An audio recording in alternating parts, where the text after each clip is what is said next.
এই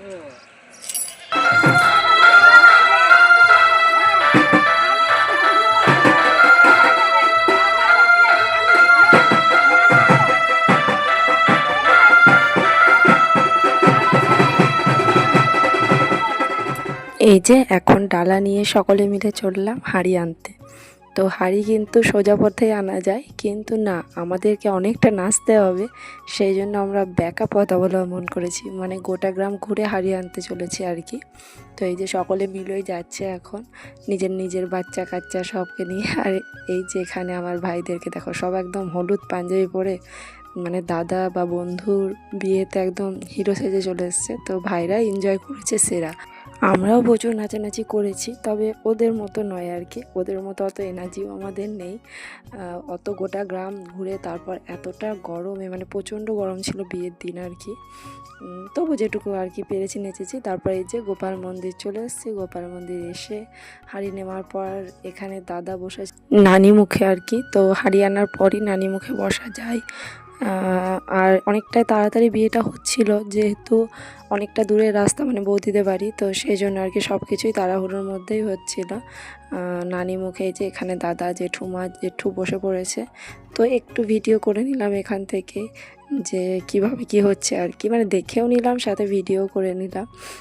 এখানে না অনেকক্ষণ বসে থাকতে হয় এই নানি মুখে আর কি, অনেক মন্ত্রোচ্চারণ করতে হয়, অনেক নিয়ম কারণ আছে আর কি, সেগুলোই করছিল। তারপর নানি মুখ দেখে আমাদেরও খিদে পেয়ে গেছিলো আর বেলাও হয়ে গেছিলো, তাই এই যে খেতে বসে পড়েছি। ডাল, একটা সবজি, শাক, মাছ, টক, এসবই ছিল আর কি। তো খাওয়া দাওয়া শেষ করতে না করতে এই যে এখানে দাদা চলে এসেছে বাইরে হাঁড়ি ভাঙার জন্য। আর তার আগে অবধি এখানে বক্স বাজছিল আর কি। ওই যে ভাইরা, মানে গোটা গ্রাম নেচে ওদের হয়নি, বাড়িতে এসে আবার বক্স বাজিয়ে অনেকক্ষণ ধরে নেচেছে আর কি, তারপরই বন্ধ করলো। আর এই নিয়মটা হওয়ার পর আর কিছু নিয়ম রয়েছে। এই যে 9টা সদবাতে ধরে রয়েছে আর কি। আমার ধরা হবে না, যেহেতু কালা অসুচ আর কি, সেই জন্যই বলেছি তো আগে, বিয়ের কাজে হাত দিচ্ছি না আর কি। আর ওই যে পিছন দিক থেকে আমার বাবা টমিও চলে এসছে, মানে একটু ভিডিওতে আর কি। পিছনে যে পুচকি ছাটা রয়েছে আর কি, বাচ্চাটা, তো ওটা আমার বাবা টমি। তো বাবা খেতে দেয় আর কি। তো আমাদের বাড়িতে এখন বিয়ে বাড়ি বলে ও ঢুকতে পারছে না, বাইরে বাইরে বেরোচ্ছে। তবে হ্যাঁ, খাওয়ার ঠিক টাইমে টাইমে পেয়ে যাচ্ছে ও। এখন যেগুলো নিয়ম আর কি চাদর ধরে ওগুলো হয়ে গেছে, এখন জামাইবাবুর জন্য অপেক্ষা করছে, যেহেতু জামাইবাবুই ওকে কোলে নিয়ে আর কি ভাঙবে এটা, তো সেই জন্য অপেক্ষা করছে। আর বাদবাকি নিয়ম এই যে জামাইবাবু তুলে নিল কোলে, এবার হাঁড়িটাকে দুম করে ভেঙে দেবে। তারপর নিয়ম কিন্তু কোলে করে বাড়ির ভিতরে নিয়ে যাওয়া আর কি। তবে জামাইবাবু নিয়ে যেতে পারবে না, সেই জন্য হাত ধরে হেঁটেই গেছিলো। দাদা মোটা আছে তো সেই জন্য, না মোটা নয় আর কি, অতটা রাস্তা পারবে না হয়তো, সেই জন্যই। তারপর এখানে যে কি আঁকা হচ্ছে এটা আমি জানি না, এটা এটুকুই জানি যে 1 বছর পর বাসন একানো বলে একটা ব্যাপার থাকে, তখন এটাকে মুছতে হয়, যেটা ঠাকুর ঘরে আর কি ঠাকুর মশাই আঁকছেন। আর এই যে তারপর দাদা এখানে সুতো ঘোরাতে করছে। আর এই দেখো বৌদি, তো বৌদির সাথে ভিডিও কলে কথা বলছিল, তো তখন ডাক পড়েছে আর কি, তাই আমার হাতে ফোনটা দিয়ে ওর নিয়ম শুরু করে দিয়েছে। আর আমিও ভিডিওতে যে বৌদিকেও দেখিয়ে দিলাম যে কিভাবে কি করছে আর কি, যেটুকু দেখালাম। তো তারপরে এই যে সুতোটাকে হাতে বেঁধে দিল। আর এখন আজকের মতো নিয়ম শেষ বলতে গেলে দাদার। এই সুতোটা বাঁধার পর তারপর ও স্নানে যাবে। তবে হ্যাঁ, ও স্নানে যায়নি, একটু ফটোশ্যুট করতে গেছিলো মাঠের ধারে আর কি। তো তারপর এসে স্নান টান সেরেছে।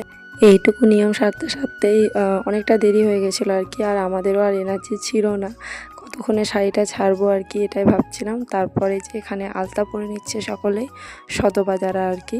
তো তারা আলতা পরে নিচ্ছে, আর আমি গেছিলাম একটু পিছন সাইডে ছবি আর ভিডিও তুলতে আর কি। সারাদিনে সেভাবে ছবি তোলা হয়েছে, তবে ঠিকঠাক এসছে না আসছে সেই জন্য টাইম ছিল বলে। আর এই যে বাড়ির বাইরে এখানে গাড়ি সাজানো চলছে, তাই উপরে চলে এলাম আর কি। প্রচণ্ডই শরীর খারাপ করছে, সারাদিন মানে এতটা নেচেছি না, সেই জন্য। তো এখন সব খুলছে আর কি, কানের টানেরগুলো, সোনার জিনিস যেহেতু পরে যাব না বরযাত্রী, তো সেই জন্য খুলে ঠিকভাবে রেখে দিতে হবে। এখন যা সোনার দাম, একটা হারালে মাথা খারাপ, তো সেই জন্য সব কিছু খুলে নিচ্ছি। আর চুলে এত ক্রিম্পিং কার্লিং করেছি না, মানে মাথা ধরে আছে। আর ক্লিপও অনেকগুলো লাগিয়েছি, তাই মাথাটাকে আগে খুলতে লাগলাম, মাথা নয় সরি চুলটাকে, মাথা কি আর খুলতে পারি। তো চুলের ক্লিপগুলোকে আগে খুলে নিচ্ছি, মানে এত ব্যথা করছে। এখনও তো রাত্রের সাজ রয়েছে। তবে আমি দিদিকে এটাই বলছিলাম যে রাত্রেও তো এভাবেই শাড়িটা চেঞ্জ করে চলে যাওয়া যেত, কিন্তু ওই যে মেয়ে, একই রকম সাজলে হবে? ছবিতে ছাড়বো, তখন লোকে বলবে না যে দেখ অন্যভাবে সাজতে পারিনি? তো যাই হোক, কেউ বলবে না, তবে ওটাই মনে মনে ধারণা করে নিই বা আমি নিয়েছি। সেজন্য আবার সব কিছু খুলছি আর কি, চুলগুলো না ভালো হয়েছিল, স্প্রে দিয়েছি, সেটিং স্প্রে, সেই জন্যই হয়তো। তো চুলের 12টা তো বাজবেই জানছি, কিন্তু কিছু করার নেই, এই বিয়েতে করবো না তো কবে করবো, তাই না? তো দেখো চুল খুলে একদম পুরো আমাকে পাগলি লাগছে। কিছু করার নেই। আর হ্যাঁ, চুলটাকে খুলছিলাম আর দিদিকে বলছিলাম যে এভাবে হেয়ারস্টাইল করলে হতো না, ওভাবে হেয়ারস্টাইল করলে হতো না, মানে এর মধ্যে দিয়ে আর কি। যদিও বা রাত্রে আর কিছু করিনি, কার্লিং বা মানে ক্রিম্পিং কিছুই করিনি, যেটা করা ছিল ওটা দিয়ে আর কি, যেটুকু হয় সেটুকুই করে নিয়েছি। এখনও নিচে বাজনা বাজছে আর কি, তো মিউট করা আছে বলে তোমাদেরকে শোনাতে পারছি না। এখনও সবাই নাচানাচি করছে, এত নেচেও ওদের হয়নি। আর এই দেখো খেপি খেপি নাম্বার 1। তবে হ্যাঁ, চুল খুলেও বেশ ভালোই লাগছে, এভাবে হেয়ার স্টাইল করলেও খারাপ লাগবে না। তো নেক্সট কারোর বিয়েতে নিশ্চয়ই করবো এভাবে হেয়ার স্টাইল। গাথাই তো আছে, এভাবেই চুল বেঁধে নেবো, ভালো লাগছে এভাবে চুল বেঁধে দেবো, ব্যাস চুলটা আমার কাছে। তো চলো, ভিডিওটা এ অবধি, আমি চেঞ্জ করে রেডি হয়ে নিই আবার। তো আজকের মতো টাটা, দেখা হচ্ছে পরে।